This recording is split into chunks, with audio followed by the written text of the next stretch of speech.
5 signs. Your doctor is rushing you, and why. It could put your health at risk. After 60. Let me start with a number that should concern every American over 60. The average Medicare office visit lasts just 11 minutes. That's not 20 minutes, not 15 minutes, 11. In those 11 minutes, your doctor is expected to review your medical history, discuss your symptoms, evaluate medications, make treatment decisions, document everything, and move on to the next patient. But here's the question nobody asks. What happens when 11 minutes isn't enough? Because every day, millions of older adults walk out of medical appointments carrying something dangerous with them. Not a diagnosis, not a prescription, a missing conversation, a symptom they never mentioned, a concern they never had time to explain, a question they never got answered. And sometimes that missing information becomes the difference between catching a serious health problem early and discovering it after it becomes an emergency. Today, I'm going to show you the 5 warning signs that your doctor may be rushing through your appointment and exactly what you can say to protect yourself without being rude, confrontational, or difficult. Stay with me until the end because the number 1 sign is the one most seniors miss completely, and it may be the most important of all.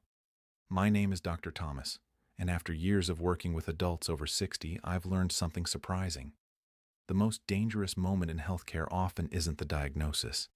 It's the appointment where the full story never gets told. Let's begin. Number 5. The doorway exit. Have you ever noticed that some appointments seem to end before they've even begun? The doctor walks into the room. They remain standing. Their body faces the door. And while you're still explaining your symptoms, one hand slowly reaches toward the doorknob. You immediately feel it.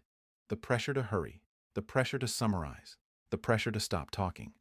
Researchers call this one of the most powerful nonverbal signals in medical communication, and for older adults it works remarkably well. Many seniors grew up believing they shouldn't take up too much of a doctor's time. So when that signal appears, they instinctively leave things unsaid. Unfortunately, those unfinished sentences often contain the most important information: a new symptom, a medication side effect, a subtle pain, a change in energy level, something that might completely change the doctor's assessment. I once met a 68-year-old patient who almost ignored a persistent upper back tightness because he felt his physician was ready to leave the room. Months later, further testing revealed a significant cardiovascular issue that required treatment. His words stuck with me. I thought I was wasting the doctor's time. If you notice this happening, try saying, "Doctor, before we finish, I have 2 more medical concerns I'd like documented in my chart today." Notice the word documented. That instantly changes the conversation. It communicates that what you're about to discuss matters, and it often earns you the extra attention you need. Number 4. The screen gets more attention than you. Modern healthcare relies heavily on electronic medical records. In theory, that's a good thing. In practice, it sometimes creates a new problem. The doctor spends most of the appointment looking at a computer screen, typing, clicking, scrolling. Meanwhile, you're talking to the side of their face. The problem isn't just emotional, it's clinical. Doctors gather valuable information simply by observing patients. They notice facial expressions, body language, balance issues, tremors, discomfort, shortness of breath, subtle changes that no blood test can reveal, but they can't see what they aren't looking at. Here's a simple technique.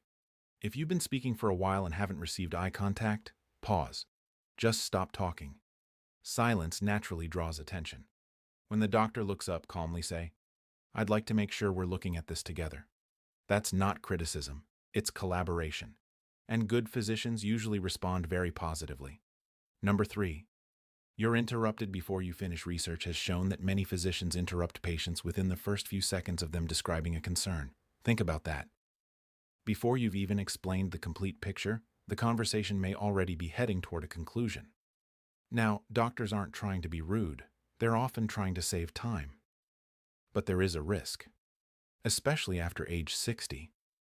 Many serious conditions in older adults don't follow textbook patterns. Symptoms can appear differently. Heart problems may not feel like chest pain. Medication reactions may look like fatigue. Circulation issues may resemble simple aging. The details matter.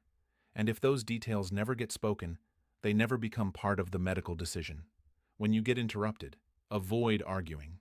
Instead, let the doctor finish. Then calmly say, "I understand. I'd just like to finish explaining the rest of the symptoms so you have the whole picture." Those last four words are powerful. The whole picture, because that's exactly what you're trying to provide. Number 2, a medication change happens too fast. This one concerns me deeply because it affects so many older adults. By age 65, many people are taking multiple medications: blood pressure medications, cholesterol medications, heart medications, sleep aids, supplements, pain relievers. The list grows quickly.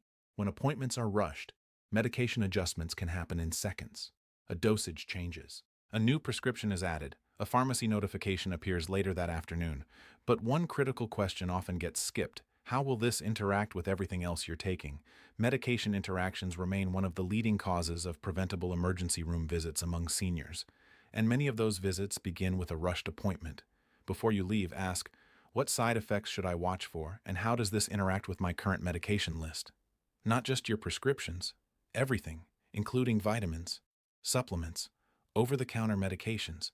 If that conversation hasn't happened, it needs to happen. Never assume someone else has already checked. Number 1, nobody confirms the plan. This is the warning sign most people miss because it happens at the very end. The appointment is over. You're grabbing your coat. The doctor is leaving. And suddenly, you're handed a printout. Maybe there are instructions. Maybe there aren't. Maybe you understand everything. Maybe you don't. The problem is that confusion often doesn't appear until later. At home, at the pharmacy, at the medicine cabinet. That's when people realize they aren't entirely sure what they're supposed to do. Should they stop the old medication? Start the new one immediately? Schedule the test this week or next month? Call back if symptoms continue for 3 days or 3 weeks? These misunderstandings create real health risks. The solution is called teach back, and you don't have to wait for your doctor to initiate it. Simply say, "Let me make sure I understand correctly." Then repeat the plan in your own words. For example, "So I'm continuing medication A, starting medication B tomorrow morning, and scheduling the ultrasound this week. Is that correct?" That simple sentence prevents countless mistakes, because misunderstandings get corrected immediately, before they become problems. Final thoughts. If you recognize several of these warning signs, you're not alone. Millions of seniors experience the same thing every year. The important thing to remember is this: speaking up isn't being difficult. Asking questions isn't being demanding. Clarifying instructions isn't being disrespectful. You are an active participant in your healthcare, and the information you share may be the very thing that helps your doctor make the right decision. Here's a challenge for you. Before your next appointment, write down your 3 most important concerns on a piece of paper. Bring it with you. If the visit begins moving too quickly, pull out that paper and say, "I'd like to make sure these 3 concerns are documented today." That one habit can completely change the quality of your medical appointments. And more importantly, it can help ensure that nothing important gets left unsaid. Because your health deserves more than a rushed conversation. It deserves to be fully heard, fully